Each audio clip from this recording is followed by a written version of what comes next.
Bonjour. Alors voilà, je suis arrivée donc déjà très loin dans la veste. Je vais vous montrer comment je fais donc le point élastique. Donc ce que vous allez faire maintenant, une fois que vous aurez fini vos pièces, vous allez faire vos côtes. Donc on fait les côtes du bas de la manche avant de la coudre. Ensuite on la met à l'envers. On met l'envers face à soi et l'endroit à l'intérieur et on fait la couture pour fermer la manche. On fait comme ça pour les deux manches. Donc ici, je vais vous montrer pour le point élastique. Et pour le bas de la veste, vous allez faire en une seule fois tout le bas. Donc vous aurez le devant, le dos et l'autre devant en une seule fois. Moi, j'aime bien parce que ça évite donc la couture. Oh, j'ai un cheveu là. Ça évite la couture et de faire des... Comme ça, la finition ici en bas est parfaite. Donc, moi, j'aime bien de finir comme ça. Maintenant, si vous avez préféré faire vos côtes ici et puis seulement coudre ici, ça, c'est vous qui voyez. C'est vous qui décidez, bien sûr. Hein. C'est le plaisir, c'est surtout de se faire plaisir. Voilà, donc ici, je vais vous montrer comment je fais mes petites côtes. Donc je descends un petit peu, voilà. Donc moi je vais faire ça avec un crochet 5,5. Je suis venue avec pourtant, où est-ce que je l'ai mis? Ah, il est là. Donc je vais vous montrer comment je fais mon point élastique. Si vous ne voyez pas bien, vous allez trouver le point élastique au crochet sur plusieurs tutoriels vidéo sur YouTube, vous allez trouver facilement. Hein. Moi, je vais vous montrer comment je fais. Donc, on a ici la chaînette. Donc, ce que je vais faire en premier lieu, c'est qu'avec mon crochet, pardon, 5,5, je vais faire ma chaînette. Enfin, pardon, qu'est-ce que je raconte? Je suis distraite parce que je réfléchis en même temps à autre chose. Donc, ce qu'on va faire maintenant ici, c'est qu'on va relever tous les points de la chaînette dans laquelle on a démarré notre manche. Et on va faire le relevé donc avec des mailles serrées. Donc, on va prendre toutes les mailles chaînettes ici. Donc, la première se trouve ici. Et en fait, je démarre ici. Comme ça, je vais coincer tous mes fils en même temps. Donc, je fais une maille donc je recommence parce que j'ai rien dit. Donc, je pique dans la première maille chaînette. Je sors une boucle avec le fil que je vais utiliser. Je passe le fil au-dessus et je vais faire une maille en l'air, pardon, et je le remets en dessous. Et au même endroit où j'ai fait ma boucle et ma maille en l'air, je vais faire une maille serrée. Voilà. Et à partir de là, donc dans chaque bouclette des mailles en l'air, on va faire une maille serrée. Donc je vous montre. Hein. Ici, on a la bouclette. Eh bien, dedans, décidément, dedans, je fais une maille serrée. Comme ça, je fais jusqu'à la fin du rang et j'en profite pour bien coincer mes bouts de fil. Voilà, je vous retrouve à la fin du rang pour vous montrer la suite. Donc, je sais que le fil est noir, que ce n'est pas évident, mais je vous explique bien. Donc, vous piquez dans la boucle, vous tirez une boucle et vous faites tomber les deux boucles. Donc, c'est la fameuse maille serrée. Comme on a vu ici, on avait une longue et une courte. Ben, c'est une courte maille serrée, en fait. Hein. Donc, ici, on fait des mailles serrées tout le rang.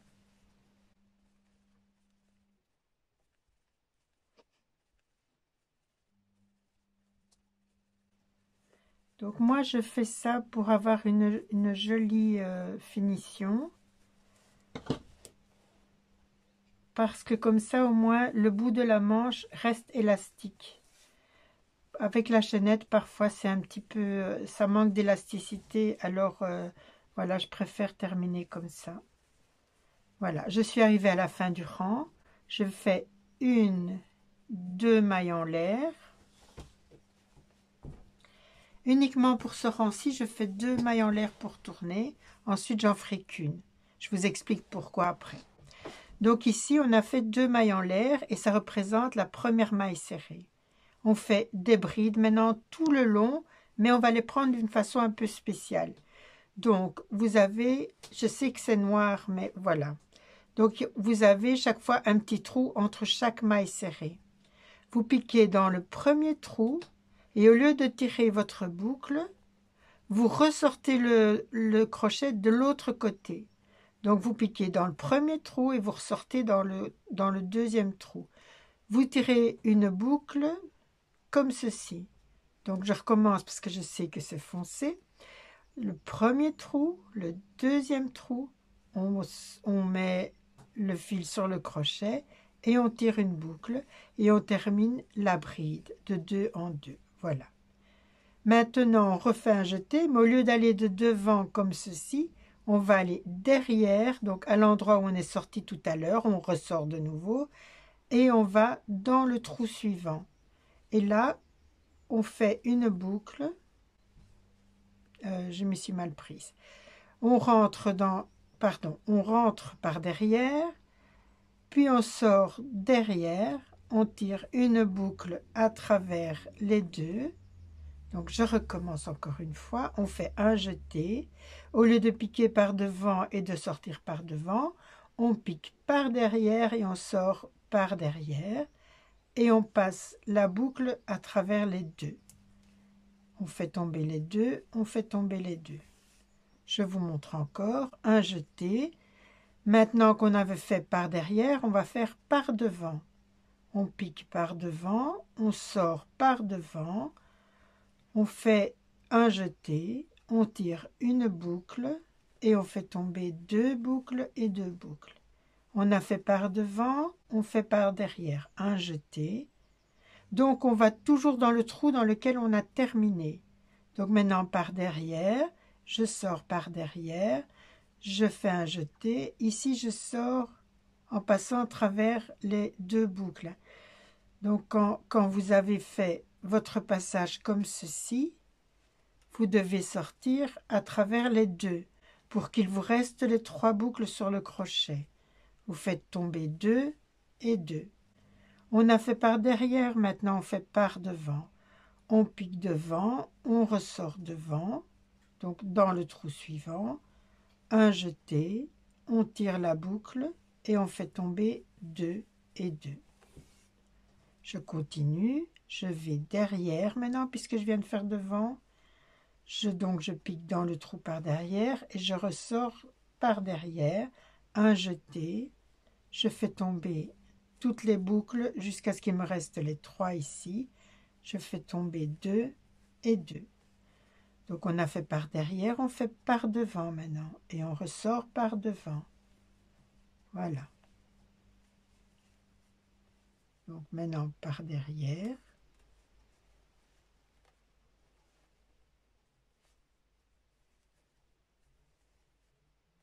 Par devant.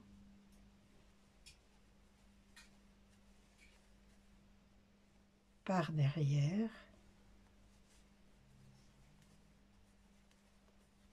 Par devant. Donc si vous ne voyez pas bien ou si vous ne comprenez pas bien, vous allez sur YouTube, vous tapez crochet, point élastique et vous allez le retrouver. C'est vraiment facile à faire une fois qu'on a l'habitude. Ici, je vous retrouve à la fin du rang. Pour si vous avez compris, vous n'avez pas besoin d'aller ailleurs. Donc voilà, je termine mon rang et je vous retrouve.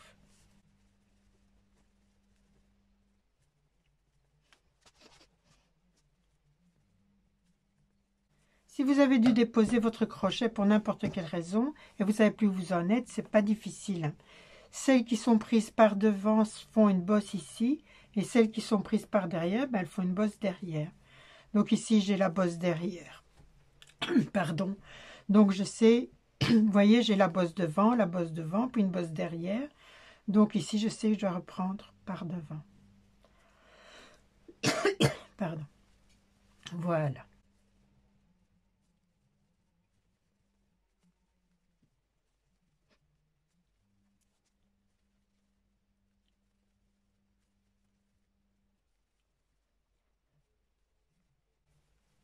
Voilà, la dernière, je l'ai prise par devant.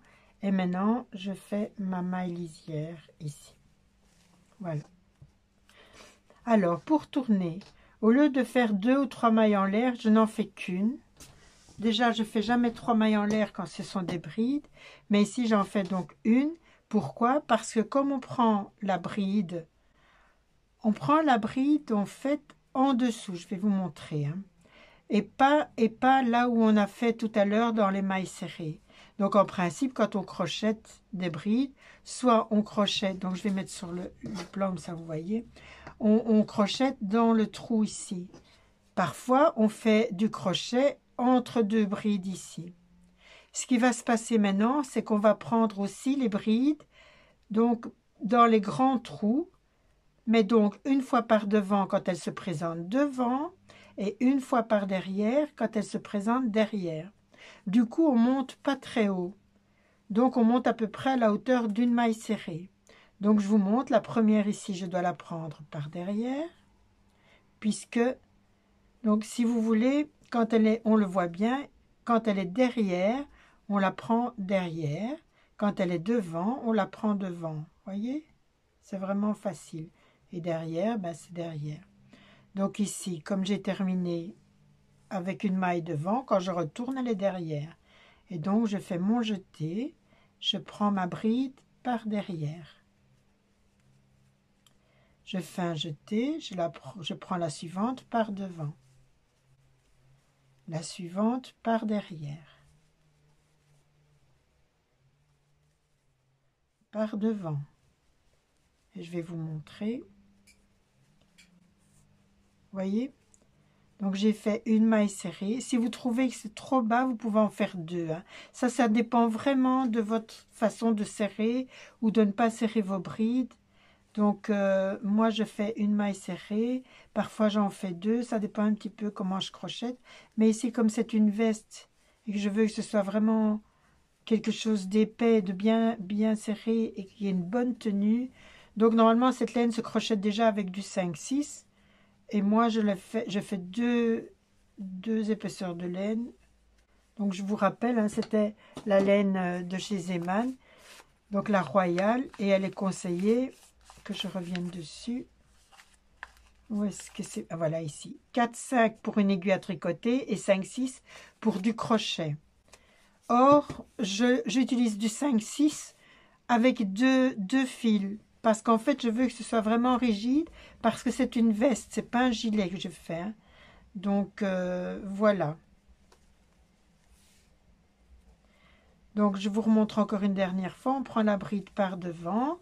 Et par derrière, eh bien, c'est très facile, on glisse simplement. Donc, on ne prend pas dans le trou ici, mais bien dans le grand trou en dessous. Voilà. Et ça, vous obtenez donc ce point qu'on appelle le point élastique au crochet. Voilà, donc vous faites la hauteur souhaitée. Moi, je vais faire environ 7 cm.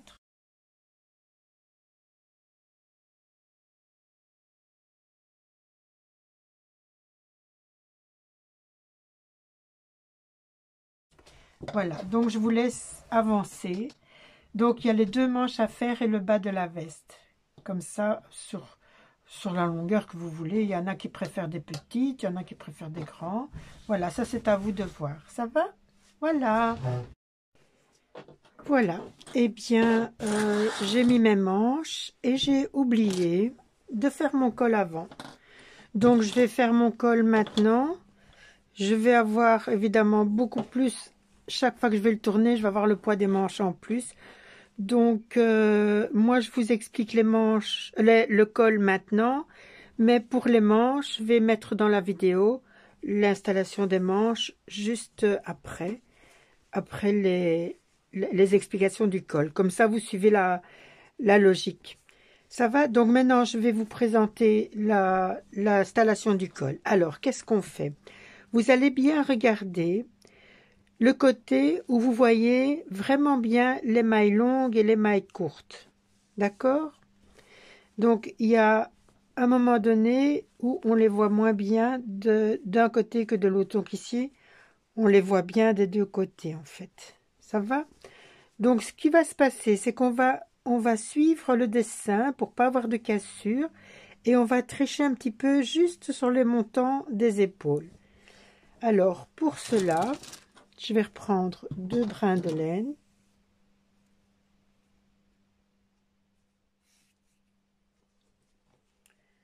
Et je vais partir du coin du col.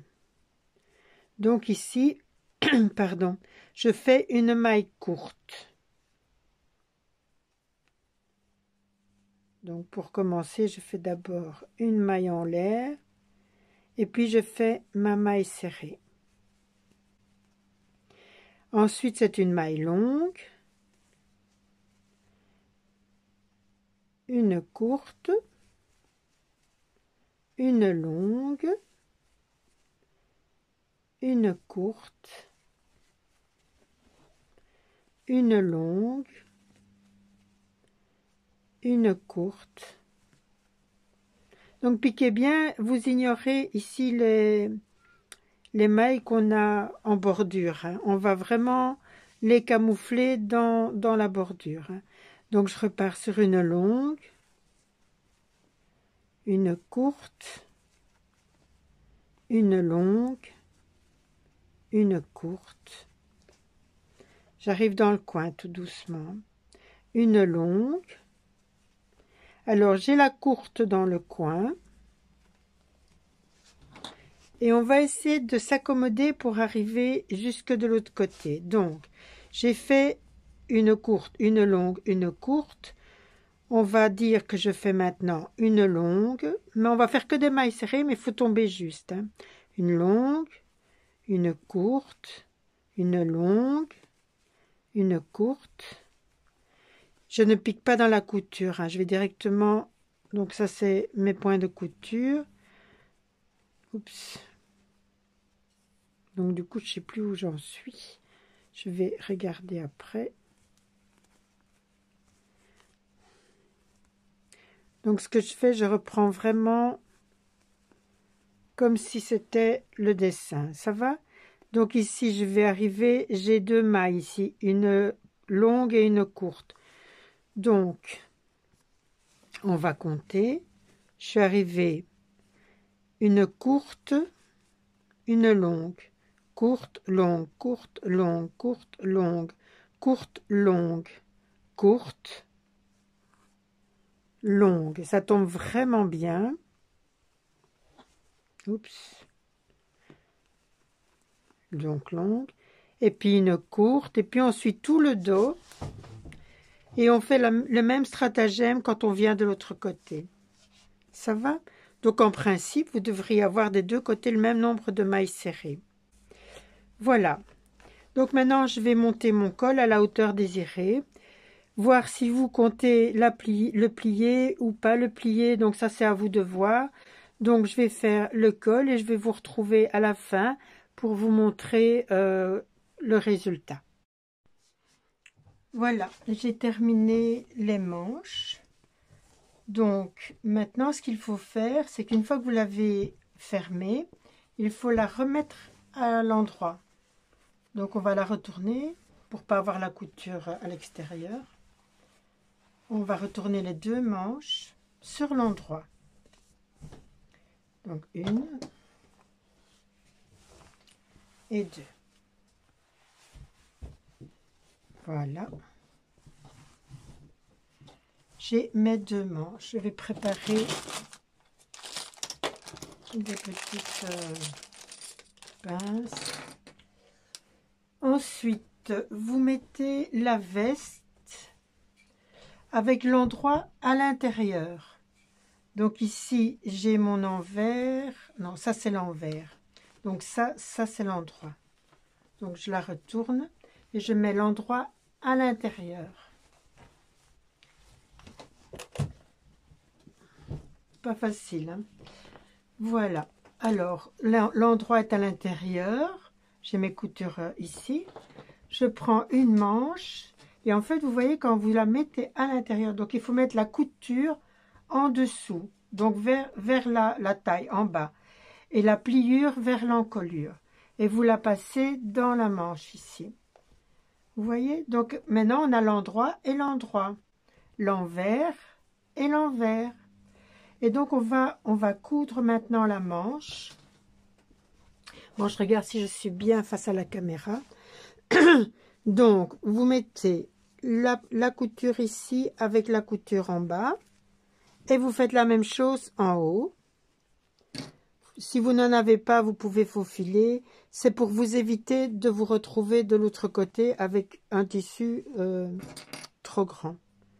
Donc, vous répartissez bien tout autour. Et vous faites la couture. Quand vous avez fait celle-ci, vous faites l'autre côté. Et puis, vous pouvez la mettre à l'endroit et l'essayer. Voilà. Vous pouvez même l'essayer avec une seule manche pour vous assurer que tout va bien. Ça va? Donc ici, je vais faire mes 2 manches. Je vais coudre les 2 manches. Et puis, je vous retrouve.